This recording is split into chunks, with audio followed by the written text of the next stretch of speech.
My boyfriend looked me dead in the eye and told me that my colleague is the only perfect 10 out of 10 he knows. I want to break up with him. It all started back when everything seemed simple, when I believed that love was supposed to be easy and uncomplicated. I met James during our final year of university, just as we were all preparing to say goodbye to the world of textbooks and late-night study sessions. He was one of those people who seemed to glide through life, confident, effortlessly charming, and not particularly concerned with the things that seemed to weigh others down. When we first met, he was in a relationship with someone else. I didn't think anything of it at the time because why would I? He was taken and I had enough of my own distractions to focus on. But after his breakup, everything changed. It was like the universe shifted in a subtle, almost imperceptible way. I remember the first time we went for coffee after that. He was different, more open, less guarded. We talked about everything and nothing at all. And in the weeks that followed, those coffee dates turned into walks around campus, dinners, and conversations that lasted late into the night. I never expected it, but there I was, falling for him. The transition from friends to something more wasn't immediate, and we took our time. He told me once, almost casually, that the reason he didn't want to be in another relationship too quickly was that he was still processing things with his ex. And I respected that. It made sense. So I didn't push, even though my feelings grew stronger every day. Finally, 6 months after his breakup, we started officially dating.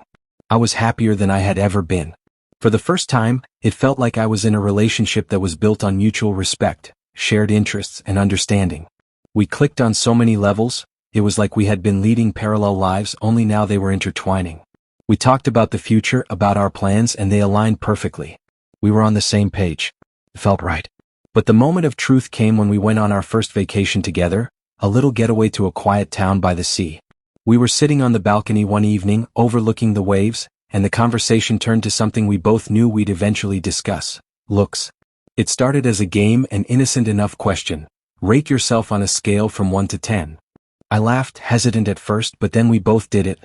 I rated myself a 7, maybe 7.5 on a good day.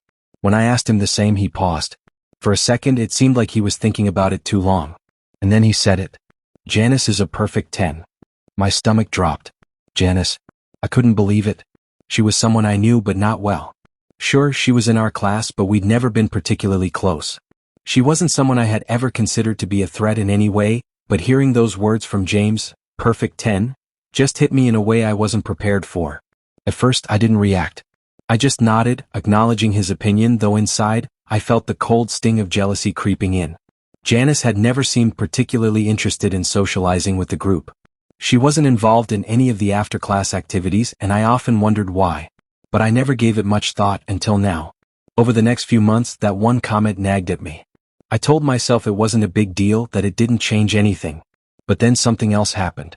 I started my new job after graduation, excited about the future. I had worked hard to secure it. And then, a strange twist of fate, I found out that Janice had also applied for the same position. The universe seemed to be playing some cruel joke. Not only was she in my class, but now she was my colleague. We worked together and I saw her every single day. At first it wasn't so bad.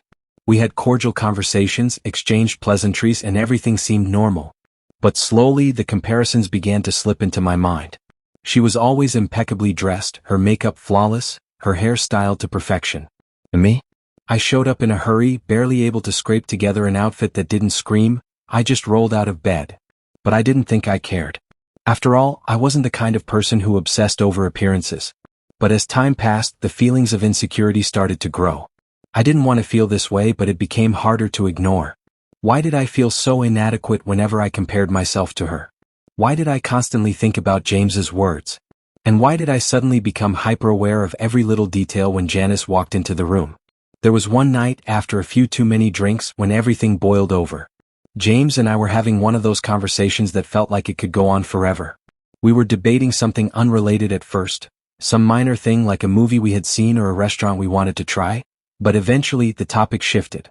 And before I knew it, I was blurting out what had been weighing on me for months. James, I said, my voice shaky, I know this sounds stupid, but I can't stop thinking about what you said. About Janice being a perfect 10.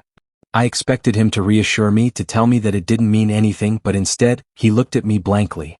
I can't do anything about that, he said. I think Janice is a perfect 10. I froze. His words felt like a slap in the face. I had tried so hard to brush it off, but hearing him say it again so matter-of-factly, it cut deeper than I could have imagined. I spent the next few days in a haze. The argument felt unresolved, lingering in the air. It wasn't just about Janice anymore, it was about how I felt in the relationship. I started wondering if maybe I wasn't as important to him as I thought. Maybe I was overthinking everything. But it didn't change how I felt in that moment, hurt, insecure, and unsure of where we stood. Eventually, I pushed him to talk about it again. And when we did, things got messy.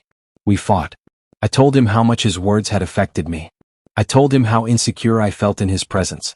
But, somehow, amidst the shouting and frustration, there was something important I realized. I couldn't let this one comment define us. It wasn't worth it. It wasn't about Janice or her looks. It was about how I viewed myself in the relationship. James apologized genuinely and promised that he would do better. It wasn't an overnight fix. We still had our bumps in the road, moments where his stubbornness showed, but we worked through them. Slowly things started to improve. He became more aware of how his words affected me, and I began to find my footing again. Fast forward a few years. We're married now with a child, and though life isn't perfect, we've learned to navigate it together. Our relationship has faced challenges, but we've come out stronger on the other side. I've also moved jobs, ironically to the same company where Janice works. But the tension I once felt around her is gone. I don't obsess over her anymore. I've learned to focus on my own worth and what truly matters in life. The incident still lingers in my mind from time to time, but I know now that it's not the one defining moment of our relationship. We've grown, we've changed, and we've learned from it. And in the end, that's what matters most.